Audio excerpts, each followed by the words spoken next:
1,000 Californians each. That's right. So look around this auditorium. How many of us are there? I'm going to give a Trumpian estimate. There are 4,000 people in the auditorium. It's the biggest auditorium in the country.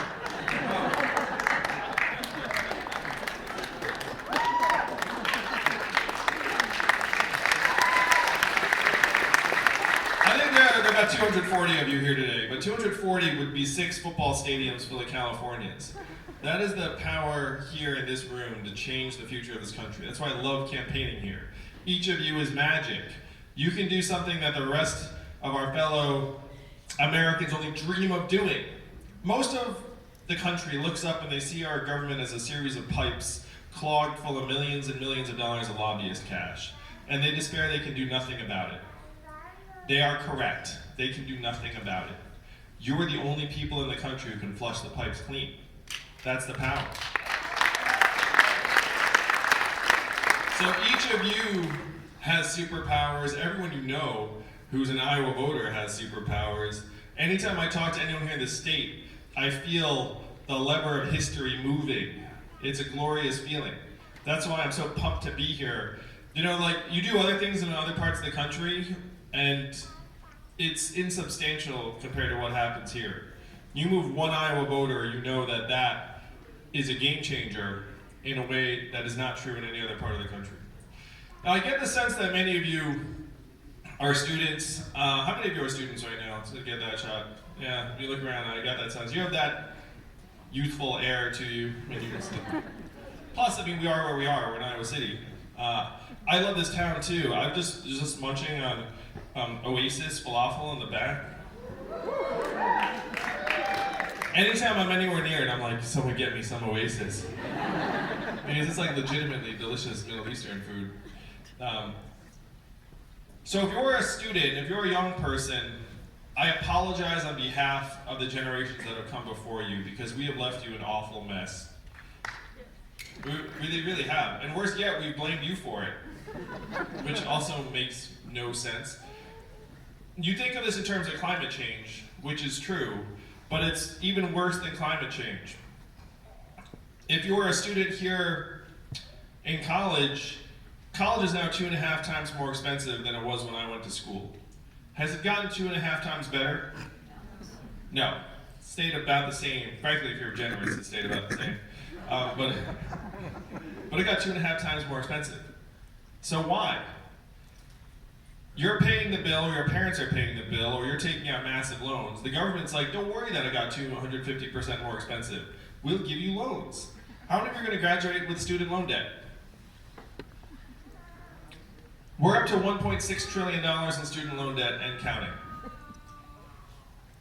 And when you graduate, you can sense on some level that you're graduating into a job market that is less secure and less stable than what has gone before.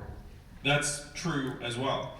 There's a 40 to 44% chance that a recent college graduate will do a job that does not require a college degree. Does your college then go back and forgive your loans?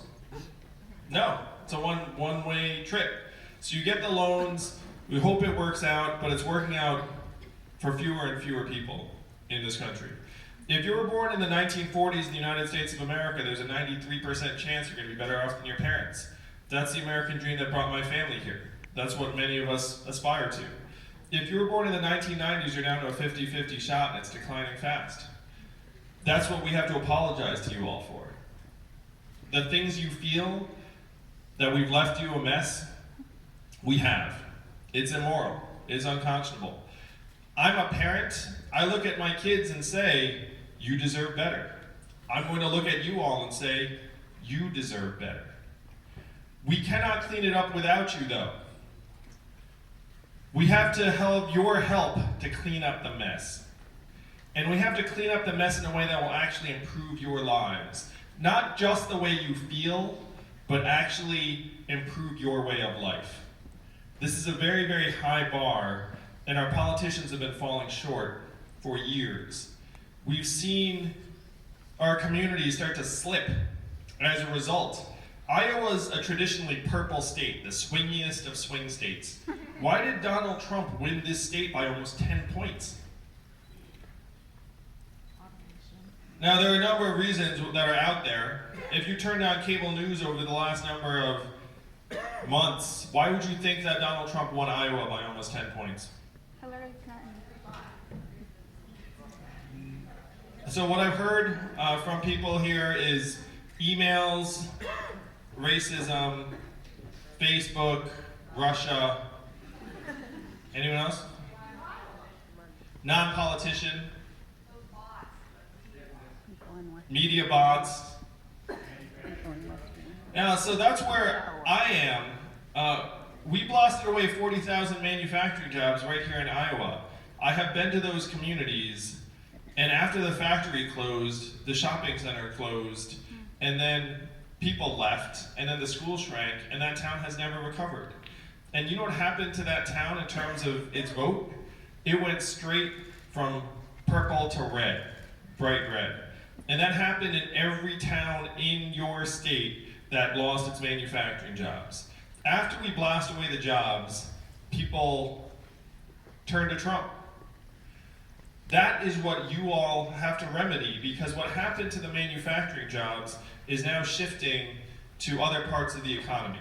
How many of you have noticed stores and malls closing in Iowa? And why are those stores and malls closing? Amazon, that's right. Amazon's soaking up $20 billion a year, closing 30% of your stores and malls forever.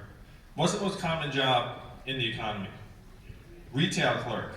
Average retail clerk's a 39-year-old woman making between $8 and $12 an hour. When her store or mall closes, what is her next job going to be? No one knows, really. How much did Amazon pay in federal taxes last year? Zero.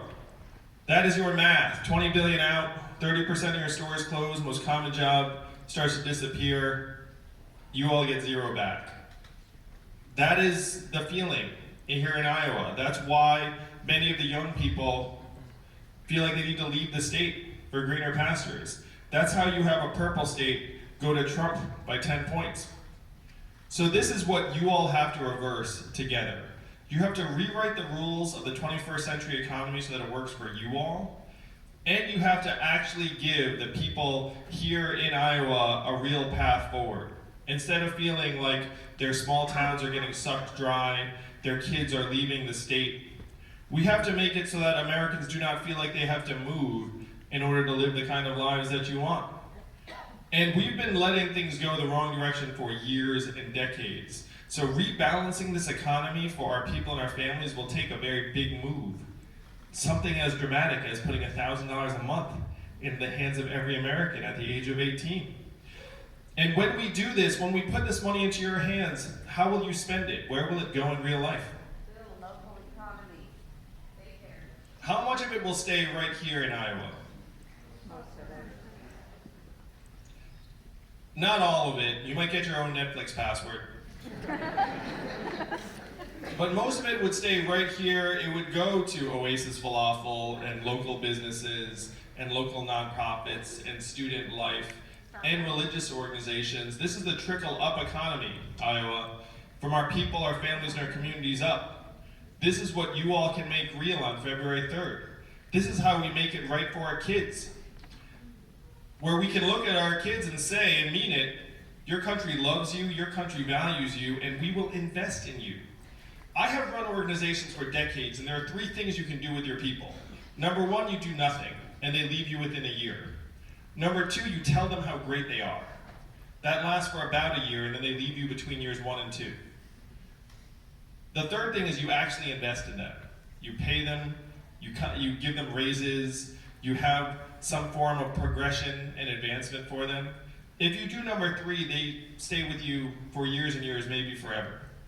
What are we doing right now in the United States of America for our kids? Some combination of 1 and 2, right? It's either nothing or telling them that it's great. And you can see through it. If you're a young person, you're like, this does not seem honest. We have to actually level up and say we're going to invest in you for real, in a way that you'll actually be able to feel and use. a path that'll actually lead you forward and make it so if you go to college, you don't feel like you're just loading yourself up with debt for an uncertain future. So this is the vision. This is the vision that got a guy who no one had ever heard of 12 months ago to now on fifth in the polls and rising to be the next President of the United States.